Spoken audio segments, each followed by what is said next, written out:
ఇప్పుడు మనకి నిమ్మ, సబ్జా సీడ్స్‌తో ఐస్ రెడీ అయిపోయింది. చూడండి చాలా టేస్టీగా ఉంటుంది ఇలా చేస్తే. మరి నిమ్మరసం పిల్లలు తాగము అని మారం చేసినప్పుడు ఇలా ఐస్‌లా చేసి అందించండి. చాలా ఇష్టంగా తినేస్తారు. మరి ఒంటికి చలవ చేస్తుంది. ఒంట్లో ఉన్న వేడిని పారదోలుతుంది. చేయడం కూడా చాలా ఈజీ. మరి దీని తయారీకి ఏమేమి కావాలి అనేది ఇప్పుడు మన వీడియోలో అయితే చూసేద్దామా?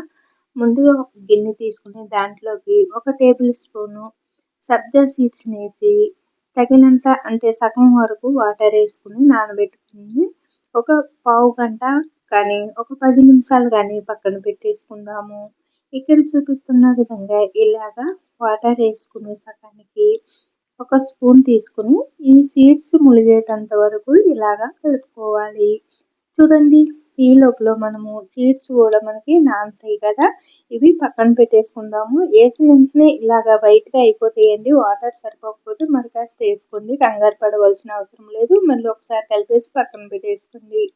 ఇప్పుడు మరొక పెద్ద గిన్నె తీసుకుని దాంట్లోకి తగినంత వాటర్, మీకు ఎంత కావాలో అంత వాటర్ తీసుకుని ఒక అరకప్పు కానీ కప్పు కానీ అంటే మీరు తీసుకున్న వాటర్ని పెట్టి వేసుకోండి. ఇక్కడ నేను ఐస్ ఒకటే కాదండి, నిమ్మ పానీయం కూడా రెడీ చేసుకుంటున్నాను. రెండాట్లకి సరిపడా వాటర్ని అయితే 1 లీటర్ వాటర్ తీసుకున్నాను. 1 కప్పు పంచదార తీసుకున్నాను. 2 నిమ్మకాయలని తీసుకున్నాను. ఇక్కడ మీకు చూపిస్తున్నాను చూడండి. ఇప్పుడు వాటర్లోకి పంచదారని అంటే చక్కెరని వేసేసుకుని ఇలా గట్టి సహాయంతో ఇలా కలుపుకుంటూ ఇప్పుడు ఇలాగా నిమ్మరసాన్ని ఇలాగ దీంతోటి ఇలాగా రసం తీసుకుని ఇందులోకి వాటర్లోకి వేసుకోవాలి. ఇప్పుడు నిమ్మరసాన్ని కూడా వేసుకున్నాం కదా వాటర్లో, ఇది చక్కెర కరిగేటంత వరకు కలుపుకుంటూ ఇప్పుడు మనము నానబెట్టి పక్కన పెట్టుకున్న సబ్జా సీడ్స్ని కూడా వేసి ఇలాగా కలుపుకోవాలి. ఇప్పుడు ఇలా రెడీ అయిన ఈ నిమ్మరసం అలాగే సబ్జా సీడ్స్‌తో తయారు చేసిన ఈ పానీయాన్ని ఇప్పుడు ఇలాగ ఒక ఐస్ ట్రే తీసుకుని దీంట్లోకి అయితే వేసేసుకోవాలి. నా దగ్గర ఉన్న ఈ ఐస్ ట్రేలోకి 8 ఐస్‌లు అయితే వస్తాయండి.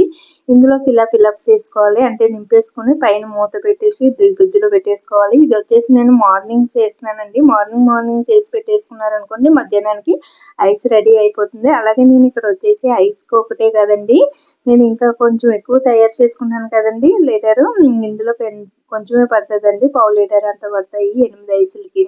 ఉన్నది నేను బాటిల్లో పోసేసి ఫ్రిడ్జ్లో పెట్టుకుంటాను. మధ్యాహ్నం వరకు చల్లగా ఇంకా మనకి నిమ్మరసం అనేది సబ్జా తోటి నిమ్మరసం అనేది రెడీ అయిపోతుంది. ఇలా మూతలు పెట్టేసుకున్న తర్వాత మనం ఫ్రిడ్జ్లో పెట్టేసుకోవాలి. మధ్యాహ్నానికి ఐస్ రెడీ అయిపోతుంది. పిల్లలు మరి నిమ్మరసం తాగనని మారం చేస్తే ఇలా ఐస్లా చేసి ఇచ్చేయండి, తినేస్తారు. ఒంట్లో ఉన్న వేడిని మనకి తగ్గిస్తుంది ఈ నిమ్మరసం. అలాగే సబ్జా సీడ్స్ కూడా చూడండి, నేను బాటిల్ ఇలా అయితే వేసుకున్నాను. ఇప్పుడు దీన్ని అయితే డోర్లో పెట్టేసుకుంటాను. ఇంకా ఈ ఐస్ని వచ్చేసి ఫ్రిడ్జ్లో పెట్టుకుంటున్నానండి. ఇదైతే మార్నింగ్. ఇంకా ఆఫ్టర్నూన్ అంటే మధ్యాహ్నం చూపిస్తాను మీకు.